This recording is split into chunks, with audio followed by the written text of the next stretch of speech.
juhatus ja oleme siis läbi teinud eduka rahvaalgatuse projekti, kus rahvas nõustus meie arvamustega, öeldes, et ei asendile metsas. Anname teile üle siis kogutud 5000, palju meil oli? 5700 allkirja umbes. 5528. See on elektroonilised ja paberkandjal kokku. Mõlemad kokku ja fenomenaalselt kogusime 1500 umbes paberkandjal allkirja. See on väga-väga suur osa. Ja seda suvekuudel lausa. Seda suvekuudel lausa ja meid aitasid kõik meie seltsiliikmed, vabatahtlikud. Ja siin on siis pakett nii-öelda.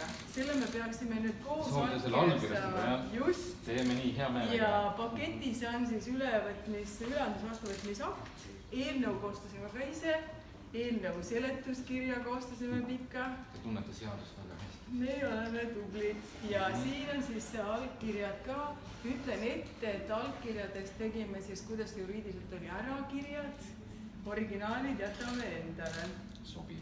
Meil on oluline, me näeme, et see allkirja on seal olemas, mingit allkirja õigsust me ei kontrolli, aga meie põhiline, mida me kontrollime, see, et tegemist on Tallinnas. Mida seadus nõuab, eks? Just, selle me põgusalt vaatsime ise üle ka. Päris paljud olidki Sütiste tee elanikud. Ja siis meie peaksime nüüd rõõmsalt vastastikku. Mina hea meelega. Teie siis enne mees ju. Võtan selle hea meelega vastu. Mis ma veel ütleks siia juurde on see, et Nõmme mets, mida kutsun, ja Harkumets, maastikukaitseala, on mulle hästi teada, kuna ma olen seal väga palju sporti teinud. Suusatrennis käinud seal aastaid, kõik need nii Nõmme tõusud, langused kui ka Harkurajad kergema profiiliga on mulle, see oli teie jagu. On mulle hästi teada nii hilistel õhtutundidel novembris tehes imitatsioonitrenni näiteks või käies orienteerumas. Nii et mulle teeb see südame väga soojaks, kui inimesed hoolitsevad ja hoolivad oma kodukeskkonna ja looduse ja ka metsa eest. Meie loodame nüüd väga, et linnavõim ehk valitsus võtaks sama hoiaku ja me saaksime kõik linna sisesed metsad, nad on ju tegelikult kaitsealused metsad, et neid jääks ikkagi meie elanikkonnale läbi aega. Et mitte ei oleks see, et arendaja tuleb ja võtab natukese haaval ja nii seda metsa varsti enam ei ole. Meie seisame selle eest, et mets on ja jääb. Nii on. Mis on Tallinna rikkus? On see, et looduslik mitmekesisus, kus on olemas linnakeskkond ja on selline metsaline keskkond ja võib-olla selline metsale lähedasem looduskeskkond ka. Tahtsingi just jõuda proua selleni, et me oleme unikaalne selle poolest, et ainult mõne kilomeetri kaugusel on meil Pääsküla raba, Õismäe raba, Järve, merepiir. See on fantastiline ja ainulaadne pealinn siin regioonis ja koosluse mõttes ka. Inimese ja looduse kooslus. Püüame seda linna siis, linna elu korraldada niimoodi, et need huvid oleksid tasakaalus, et mahuksid ära siia inimesed nii looduse keskele, saaksid arendajad tegutseda, aga me kõik arvestaksime üksteisega, sest tegutseda saab ainult siis, kui on vastastikku lugupidamine, kuidas siin keskkonnas normaalselt toimida. Et me oleksime roheline maailmalinn ja et see oleks hea koht igale siin viibijale ja kõigile neile, kes soovivad siia tulla. Paar küsimust ka. Me sooviksime tänada neid vabatahtlikke, keda oli ligi 50 Mustamäe lehel. Ja kõigi neid 1500 inimest, kes andsid käsikirjalise allkirja, kes valdav enamus 70% Mustamäe inimestest ja 1/4 Sütiste tee aadressiga inimesed, kelle kodumets on, mets on kohe kõrval, et me tahaks Mustamäe lehest neid tänada. Kas see võimalus on meil olemas? me uurisime välja, et teie nimelt juhite, siis korraldate, kes saab seal avaldada ja millisel. Keegi on mulle paguneid juurde pannud sellisel juhul. Linnakirja all oli teie allkiri. Selles mõttes jah, et me oleme terve, et meil õigusaktid näevad ette, et valdkonna eest vastutab linnasekretär ja siis ma tagan seda, et need dokumendid oleksid korrektsed, ma annan sinna kaasallkirja, aga linnaosa lehes teadete avaldamise kohta pöörduge võib-olla Mustamäe linnaosa valitsuse poole, kuna nemad annavad lehte välja. Linnasekretär või linnakantselei ise seda välja ei anna. Ma seda au endale võtta ei saa ja suuri veksleid ka välja anda ei taha. Kas te võite omalt poolt veidi toetada, et me saaksime avaldada ilma liiga suure tasuta MTÜ kohta? No ma arvan, et seal kehtib hinnakirjapõhine see hinnastamise poliitika, et seal saab linnaosa teha ka teatud soodustusi, aga ma kindlasti ei saa siin neid nagu ise siin teie ees lubada. Jah, aga ma saan aru, millest me kõik saame aru. Aga siis on veel üks küsimus. Me ju loomulikult soovime selle eelnõu arutelu juures olla, me oleme nii suure töö ära teinud, selle petitsiooni edukalt algusest lõpuni läbi teinud, Eeva otsa vaata praegu, kes selle idee peale tuli, kõik meie seltsi liikmed ka toetanud, kirjutanud, arvustanud, aidanud. Et kuidas see nüüd edasi käib see protsess täpselt, te vaatate üle, siis tuleb mis? Protsess näeb välja niimoodi, et me kontrollime need isikud üle, et kas allkirjastanud on need inimesed, kes kuuluvad Tallinnaste hulka. Te vaatate siis nimekirjad, kõik nimed? Kõik nimed peab üle vaatama, sest et see 1% nõue kehtib, mida me peame järgima. Muuseas, me oleme kõige esimese algatuse puhul seda ka vaadanud niimoodi, et tol korral oli see protsess väga uus, siis me nagu sellesse liiga detailides sisse ei läinud. Aga ma usun, et siin saab ka kenasti need formaalsused ületatud ja ära kontrollitud tallinlaseks oleku, siis vaatame üle selle eelnõu teksti, mida seadus nõuab, et peab olema lisatud eelnõu tekst, aga te juba mainisite, ma ei ole küll sisse vaadanud, et eelnõu tekst on juurde lisatud. Ja kui need formaalsused on kenasti paigas, siis me esitame selle menetlemiseks siis kas, kui tegemist on linnavalitsuse õigusaktiga linnavalitsusele või volikogule, kus on volikogu õigusakt. Ja kui see arutamisele tuleb, kui see võetakse arutamisele, siis seadus näeb ette sellise nõude, et teil siis selle eelnõu esitajate esindajal on õigus tulla volikogu istungile või siis linnavalitsuse istungile seda eelnõuga tutvustama. Aga küsin veel tervest korra siin tekstis läbi, et hääletatakse, kas see üldse võetakse arutlusele? Mina ei öelnud seda. Et kindlasti läheb arutlusele? Ei, seda ma teile ka ei öelnud. Kuidas siis täpselt on? Kontrollitakse need nõuded üle, kas seda saab menetleda. Need nõuded on suhteliselt vähe. Need on pigem sellised väga formaalsed laadi, et me sisule liigselt ei keskendu ja see eelnõu tekst antakse volikogule üle. Ja siis tuleb arutelu. Aga kes arutab ja kes otsustab? Täpsustame siis, et kui nüüd ütleme, et mingi üks nõue seal eelnõus või üks ettepanek on täiesti juriidiliselt vastuvõtmatu või sobimatu, et kuidas siis see protseduur kulgeb? Siis me korraldame selle niimoodi, et me saame kellegiga teist kokku ja vaatame selle siis üle, et mis selle taga võiks olla. Mul ei ole küll alust arvata, et kas siin midagi sellist üldse peaks olema. Aga ma lihtsalt tahan... Kodanike ja linnavalitsuse soovid kipuvad tihti lahknema. Mina küsin kui ajakirjanik. Siin tundub, et nad on saanud vist keskpõnadal kokku, sest seda teed vist ju ei tule sinna sellisel kujul, et linnale on ikka hääl on ju tegelikult juba selle otsuse ära teinud minu arvust. Aga selle puudub kinnitus ja selle tõttu me esitame need allkirjad. Et just nimelt selle puhul, et tähendab selle tõttu, et ei ole kuskil kinnitust, ametlikku kinnitust sellele suusõnaliselt väga kõvasti kõlanud lubadusele. Teie tahate saada kindlust selles, et... Jaa, me tahame saada ehituslubade tühistamist. See on see eesmärk. Et teid enam üldse ei tehtaks, et kui ütleme, et sellel aastal rahustasime rahva maha, et ei tule, aga kui ehitusload kehtivad, siis tegelikult võib arendaja sellega edasi minna iga kell. Ma usun, et kuna siin on linnaelaniku hääl kõlanud nii selgelt, siis ma julgen olla üsna veendunud, et seda, et nüüd antakse niimoodi väikese loengu varjus kuidagi nagu auru sellele, et keegi läheb hakkab ehitama, seda siis ma usun, et ei tule midagi sellist. Meil on suur mure, et on väga suur vastuseis ehitusloa kehtetuks tunnistamise. väga suur vastuseis. Ühtse Venemaa koostööleping. ma ei ole selle detailiga niimoodi kursis, ma ei tahaks seda nagu eelnõu menetlust siin niimoodi korraldama hakata.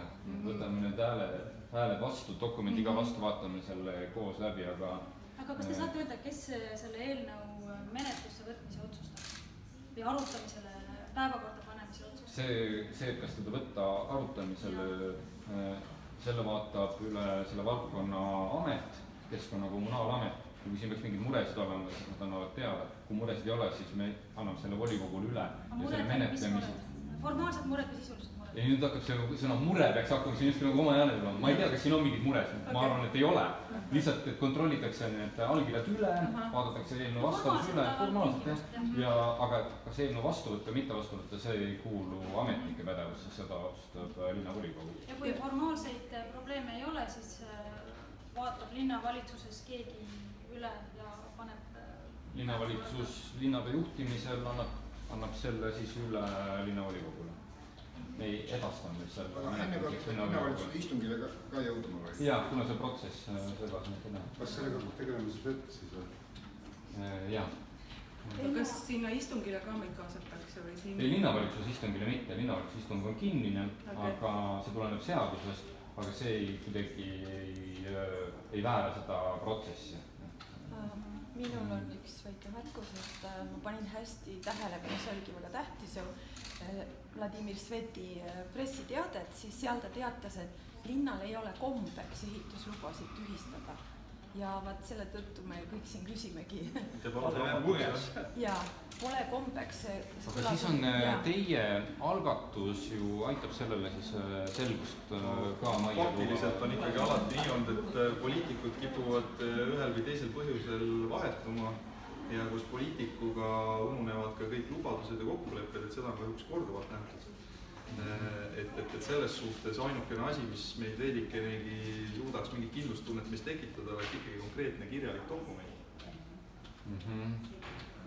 See aitab seda usalduskrediiti tõsta. See on päris korrektne on juristina, te saate ilmselt aru, et kui meil on kehtiv ehitusluba, on ta kehtiv ehitusluba. Sest et järgmine moment on see, et kui näiteks vahepeal on valimised ja tulevad uued härrad, ükstapuha, mis erakonnast ehitusluba on all olemas, keegi otsustab, võib-olla Sveti asemel on keegi teine juba, et ei, me peame seda kõike jätkama, siis ei ole ühtegi pidurit, sellepärast et ehitusloale järgneb ainult ehitusteatis ja on kõik. Ma annan selle teie murekoha kabinetile igal juhul edasi. See on see, mis ajendab teid selle teemaga jätkuvalt tegelema. Et ma seda ehitusluba nagu ise siin teiega koos praegu revideerima ei hakkaks, kuna ma ei ole seda nagu näinud. Ja üks täpsustav küsimus ka, et meil on nüüd 2 tüüpi allkirja, ühed on digiallkirjad, siis selle rahvaalgatus.ee platvormi kaudu, siis on see patakas, eks ju. Nüüd need digiallkirjad, kas seal ma saan valida, kas nad lähevad automaatselt või lähevad lingiga teile, et kas ma saadan siis otse teile? Meil kolleeg hakkab sellega tegelema, siis ta võtab teie esindajaga ühendust. Ja varasemalt on niimoodi, et meil on suhtlus rahvaalgatus selle nii-öelda esindajaga ja siis me oleme korraldanud, meie digiteenistus aitab selle nii-öelda andmevoo üle tuua. See on väga väike tehniline asi. Ja siis eelnõu ja eelnõu seletuskirja on mul elektrooniliselt ka olemas, et te soovite seda elektrooniliselt ka marga. Saatke minu meilile näiteks friit.lelva. Väga tore, siis sütistame, et tervitab järjekordselt. Aga on teil veel küsimusi? Kui on küsimusi, siis küsige ta. Minul on ka selline küsimus nende kirjalike allkirjade kontrollimise suhtes, et kui suurt ressurssi te olete nagu panustanud sinna, et kuna ma ise nad kontrollisin nagu kõik üle, ja see on üsna nagu selline aegavõttev nagu protsess. Elektrooniliselt oleks parem, jah? Ja oleks, aga teate, ma sellepärast algatasime selle, et enamus inimesi, kes selle allkirja andsid, on need inimesed, kes on terve eluaeg elanud seda metsa kõrval ja kelle hulgas on nagu väga suur huvi seda metsa kaitsta, need 1500 inimest, kes seal on, nad on eakamad inimesed ja neil puudub nagu võimekus üldse arvutit kasutada, et nad on täiesti kõrvale jäetud nagu sellistest asjadest, et infot saada näiteks, et ainuka koht, kus nad infot saavad, on Mustamäe leht, kes tegelikult ei ole üldse kajastanud seda protseduuri ega mitte midagi. Me ise tegime ära väga suure töö, et paberkandjatel infot edastada inimestele, et sellepärast meil oleks oleks väga suur palve ka Mustamäe lehes avaldada nagu siis tänu inimestele ja et seda infot, et palju me saime neid allkirju kokku ja mis nendega edasi tehakse. Sest ütleme, reaalne faktuaalne asi on see, et just mida viimati kõige paremini sai tõendust igaüks Mustamäel toimunud Anne Veski kontserdil, mis oli siis Mustamäe 60. juubelile pühendatud. Et ma jälgisin spetsiaalselt, et kes olid sinna peamiselt kokku tulnud. Ja ütleme niimoodi, et 90% olid eakad inimesed, kellest siis 80% olid eakad prouad ja ma arvan, et neid digiallkirjastamise võimalus on kas kasin või puudub üldse. Me rääkisime sadade inimestega, kes nagu toetasid seda, kes tõesti südamest toetasid ja spetsiaalselt sellepärast võtsime kasutusele Süstiste metsa telefoni, et inimestel oleks võimalus telefoniga rääkida ja küsida, kus allkirja saab. Me käisime kodudes inimeste allkirja kogumas, kes helistasid ja palusid, et ma ei suuda liikuda nii kaugele, palun tulge, kas te saate, ma tahan seda allkirja anda metsa kaitseks, et see oli fenomenaalne, mis tegelikult Mustamäel juhtus. Olen teiega täiesti nõus. See, et 1000 allkirja on antud paberkandjal, ei ole 1500 allkirja. Aga ma ütlen kohe ära, siin mapis ei ole mingisugune menetluslik probleem, et seda saab kindlasti, see ei ole meile üle jõu käida. No selge, see on väga kuulda. Et kui ätte jääte, võite minu ühendust võtta, ma võin selle enda nimekirja teile saata, mis ma juba läbi töötasin, aga lihtsalt nagu... See on teil elektrooniliselt olemas? See on mul Excelis lihtsalt olemas, jah, aga ma seda ei saadaks niisama lihtsalt nagu... GDPR-id on siin tulevad. Ma selles mõttes nagu ikkagi mõtlen, et äkki nagu teete panustate ise. Jaa, me oleme selleks ju valmis. Aga kui te ise tahate, et see protsess kuidagi kiiremini käiks, siis võib ka neid saata, aga ei taha seda liiga keeruliseks teie jaoks ajada. Meie suudame need allkirjad ära kontrollida. Minust see ehitusloa, see tühistamine on tegelikult ainult tahe, sellepärast see on ju üks volikogu punkt. Ja volikogu paneb hääletamisele, et kas see ehitusluba jääb kehtima või jää ja kui volikogu leiab, et see ehitusluba ikkagi, kui ta nagunii ei ole kavas rakendada, nagu meile siin on väidetud julgelt, siis ei tohiks ju olla meil mitte mingit probleemi hääletamisega, et see ehitusluba tühistada. Loodame. Ma usun ka, et kui ühesõnaga keeruline midagi siin nagu tagasi peegeldada. Aga minul oli siis selline repliik veel, et tänast koosolekut, kogu seda allkirjade kogumist ei oleks olnud ja ei peaks tulema ka tulevikus, kui Tallinnas ikkagi kaasamisprotsessid toimuksid selliste rohealasid ja kaitsealasid puudutavate alade ümber.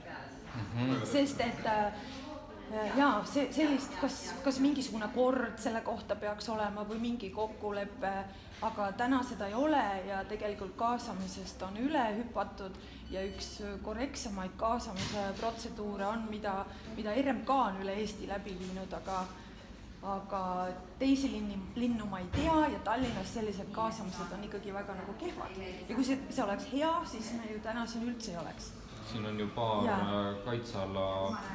kaitseala ettepanekut ju ka praegu menetluses ja mul on endal olnud kokkupuude näiteks Astanguga, et seal on minu arvates see kaasamine ju on toimunud mitmeid avalikke arutelusid. Need on juba hilisemad, kui meie probleem algas. Ma näen siin ka selliseid nagu häid praktikaid tegelikult. Aga äkki on juba meie eeskuju. Sest et alles 8. märtsil oli see täiesti teistmoodi, et kui ma läksin 8. märtsil sinna kohale, leidsin eest raiemehed, kes võtsid järjest suuri võimsaid 80-aastaseid mände maha.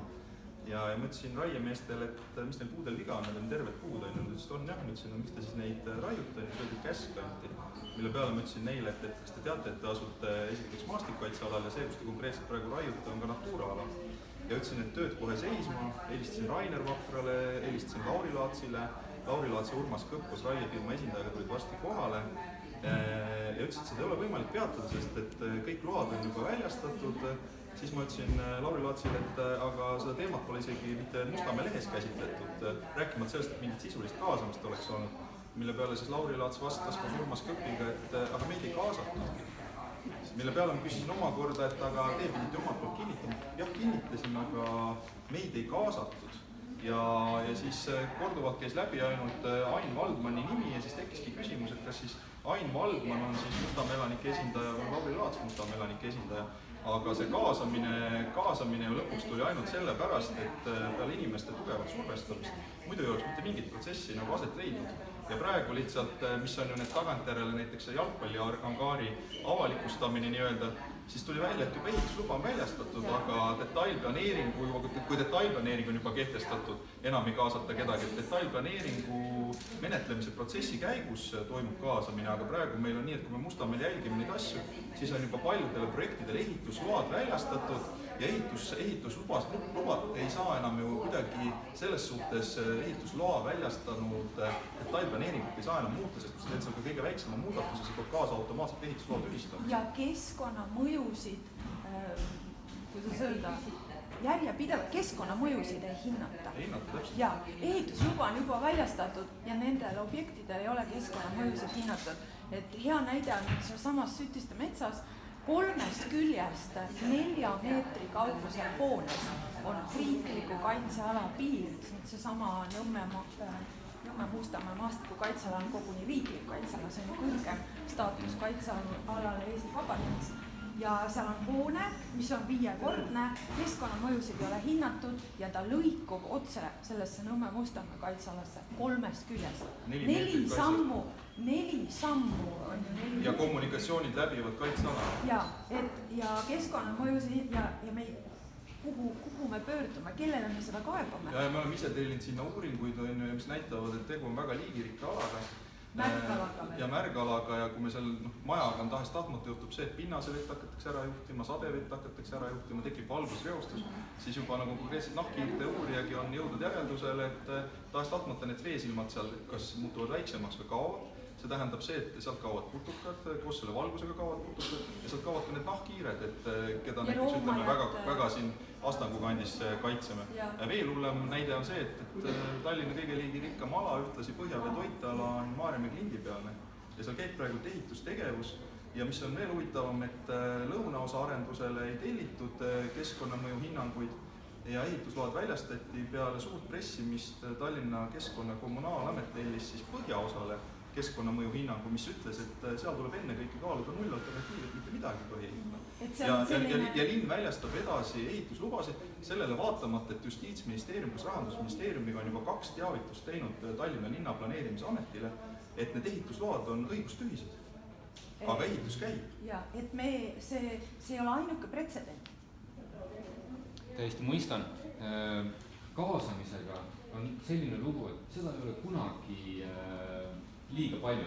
Seda ei ole üldse hetkel. Ehk et alati on kaasamiseks ruumi ja ma usun, et ametnikud teevad sellest omad järeldused ka, mis see näide, mis siin mapis praegu on. Et kodanikud valvavad loodust, kodanikud kaitsevad loodust, et seda meie 2 viimast põlvkonda ei ole harjunud. Meie oleme harjunud, et riik kaitseb loodust, eriti kui tegu riiklike kaitsealadega ja kohalik kaitseala on vähe moodsam moodustis. Ja me ei olegi harjunud, inimesed on kõik imestunud, et see, mis Eeva tegi tohutu töö rahvaga, ta seletab neile looduskaitset, aga see ei ole tegelikult ju meie ülesanne. Et siis tuleks avalikult rahvale öelda, et riik enam loodust ei kaitse. Tallinna linn küll kaitseb. Kui me vaatame meie arengusuundasid ja arengustrateegiat ja tegelikult ka ju silmaga nähtavaid muutusi linnaruumis, siis... Seda me praegu näiteks Maarjamäe klindil näeme, kus kaitsealuseid taimi kooritakse ja näiteks Meelis Uustaskul Arvo Kärdiga käis kohal 30. august tuvastati rikkumine, kus on hektarite viisi kaitsealuste taimede peale ladustatud baasi ja mulda, hektarite viisi kaevatud üles, kooritud siis maapinda, kus on kaitsealused taimed ja siiamaani ei ole reageeritud sellele. Aga pole ka siis antud mapis sisaldava 787 maha raiumisele reageeritud. Ja järgmine ongi, et siis kas siis tuleb nagu 100 000 Lasnamäe elaniku häälega tulla siia, et siis seal nagu kuulatakse, mis Maarjamäe klindil toimub, et kui näiteks Mupo käib kohal, ehitusobjekt on piiramata aiaga, mitmete hektari suurune ehitusobjekt. Kooritud on tekitatud tohutu looduskahju ja selle peale Meelis Uustal ja Arvo Käärd ütlesid, no mis siis ikka, et arendaja saab trahvi, aga need trahvid on veel krooni ajast.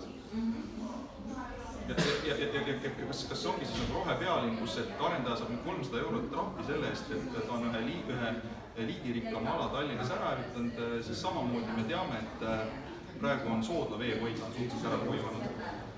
Ja asi on selles, et ülemiste hoidla, mis toob Tallinnasele joogiveed. Jaa, aga siin on veel hullem probleem on selles, et olles suhelnud Sulev Roosmaga, kelle käe all omal ajal siis ehitati välja Ülemiste järve vesihaare ehk siis selliste viimaste suvedega oleks meil nüüd Ülemiste vesi ammu otsa lõppenud. Ja tema ütles, et riskianalüüsi käigus on hinnatud väga kõrgeks riski, et Tallinna joogivesi üks moment Ülemiste järves siis saastub niimoodi, et enam joogiveena ei kvalifitseeru vähemalt mõnda aega. Aga nüüd on teine moment, et see Maarjamäe klindi peal on ühtlasi ka põhjavee toiteala ja see on ette nähtud, et kui nüüd Ülemiste järve veega midagi juhtub, kui see otsa saab, siis Lasnamäe elanikud peaksid saama oma joogivee sealt samast Maarjamäe klindi sees olevast põhjaveest. Aga nüüd, kui me ehitame selle täis, tekib 2 tõsist probleemi. Esimene probleem on see, et kui sinna panna kõvasti asfaldit ja maju peale, siis see vesi enam ei jõua sinna põhjavette, kui see on põhjavee tase alaneb kriitilise tasemeni, et see lihtsalt sellest ei jätku enam Lasnamäelast tehakse. Ja teine asi, kui klindi peal on aktiivne inimtegevus, siis see paekivi, mille kihtide vahel see vesi jõuab sealt põhjavette, ei kvalifitseeru enam joogiveega, sest see vesi on juba saastunud selle inimtegevuse tõttu seal klindi peal. Aga linn väljastab endiselt ehituslubasid ja ministeeriumid on korduvalt teavitanud ja laiutavad käsi, et mis üldse Tallinna linnale mõjub, sellepärast nemad on seaduse järgi siis Justiitsministeerium ja Rahandusministeerium, need, kes teevad kohalike omavalitsuste haldusaktide järelevalvet. Ja siin mapis on ju tegelikult nähtamatuna veel üks probleem veega, seesama must Tallinna saastunud lume hiigelmägi, mis oli 9-kordsete majade kõrgus ju sellesama meie mureks oleva maastikukaitseala kõrval. See on Maarjamäe klindi peal põhjavee toiteala.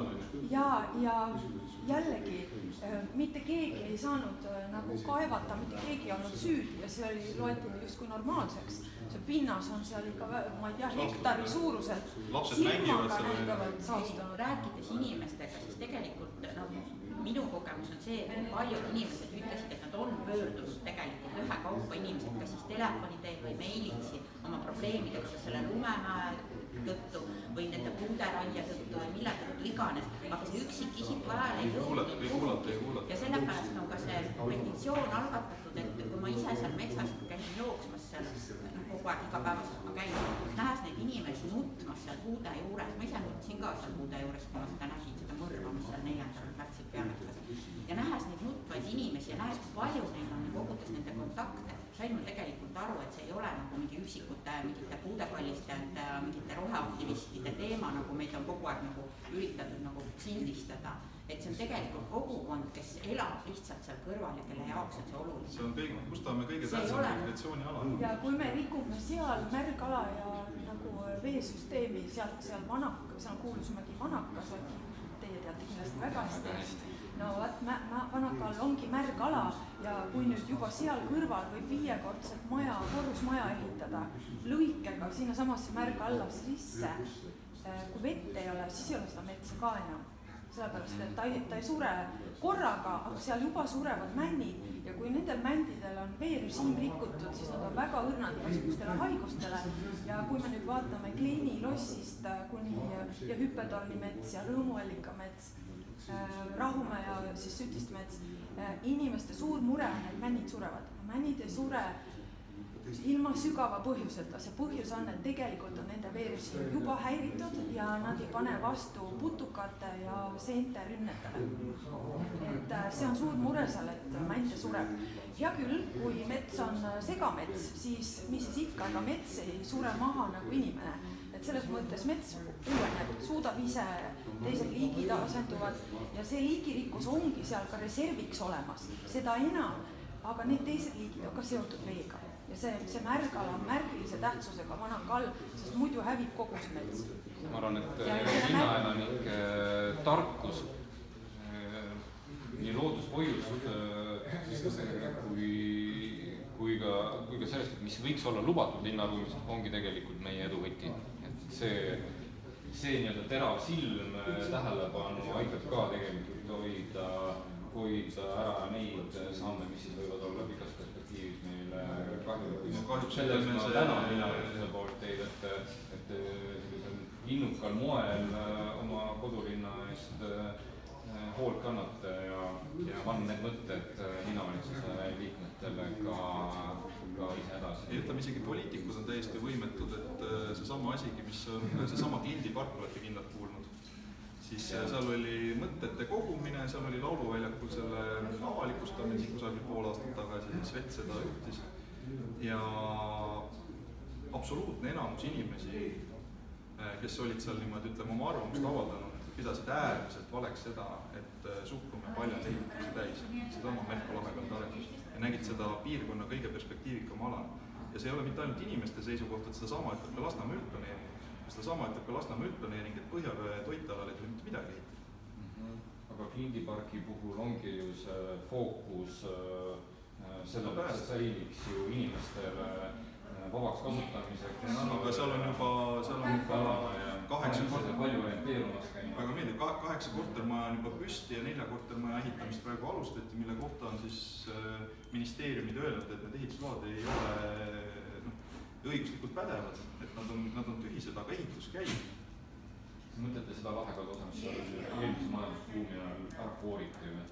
Seal on esimest uut maja alustati ja siis oli nii, et 2006 aasta Villu Reiljan võttis selle looduskaitse alla ja 2015. aastal keskkonnaminister Mati Raidma 2 nädalat enne seda, kui ametist lahkus, võttis selle ala looduskaitse alt niimoodi maha, et see järgib täpselt selle arendaja krundi piire. Ja Lasnamäe üldplaneeringu juurde kuuluvas keskkonnamõju hinnangus on endiselt näidatud, et see ala, kus praegu ehitus käib, on kaitsealuste taimede leviku ala. On palju mitmekesise kooslusega kohti, mis väärivad tähelepanu. Seal ei ole ainult isegi looduslikult, seal on Tallinna Memento on esitanud protesti, et miks neid ei ole sellesse planeeringusse kaasatud, sellepärast, et all on kommunismiohvrite memoriaal ja üles tekivad paneelelamud ja ütlevad, siin tekib tõsine sümbolite konflikt, sellepärast, et me teame, et isegi laulusalm ütleb midagi nende selle Lasnamäe kohta. Ja nüüd, kui ma all mõtlema on väikese kommunismiohvrite memoriaal, mis kõrgub selle üle, siis nähakse seal tugevat sümbolite konflikti ja samamoodi, kes on olnud siin äärmiselt häiritud sellest tegevusest, mis toimub Klindi peal, on Orlovi loss ehk Maarjamäe loss, mis on öelnud seda, et nende vaadeldavus merelt on juba rikutud selle arendusega. Mõistan. Daamid ja härrad, lõpuküsimused. Aga teie käes on 23 aastat vana riiklik maastikukaitseala. Et see ei ole tühine asi, mis teie mapis on. Selle eest on inimesed välja tulnud. Selle eest inimestele suured tänud veel kord ja ma loodan, ma loodan väga, et me saame Mustamäe lehes nagu seda tänu avaldada, et ma väga tõesti loodan. Et ma saan aru, et see ei ole tegelikult nagu Mustamäe linnaosavalitsuse huvides võib-olla sellist sõnumit enda lehes edastada. Aga see on Mustamäe elanike huvides. Aga see on elanike huvides ja ma väga loodan, et võib-olla ka teie suust nagu kõlab nagu selline toetus sellele. Ma võtan selle mõtte kaasa. Suur tänu teile. Olge tublid ja võite ikka kodu minna ja juhtige ikkagi inimeste tähelepanu siis sellele, kus parandamiskoht on, sest neid parandamiskohti kindlasti on. Aga ma loodan, et jagub ka rõõmu selle üle, kui midagi on väga hästi tehtud, sest et meil on maailma parim pealinn. Teeme nii, kui aga oli meeldiv teiega kohtida. Nägeme nii, oleme.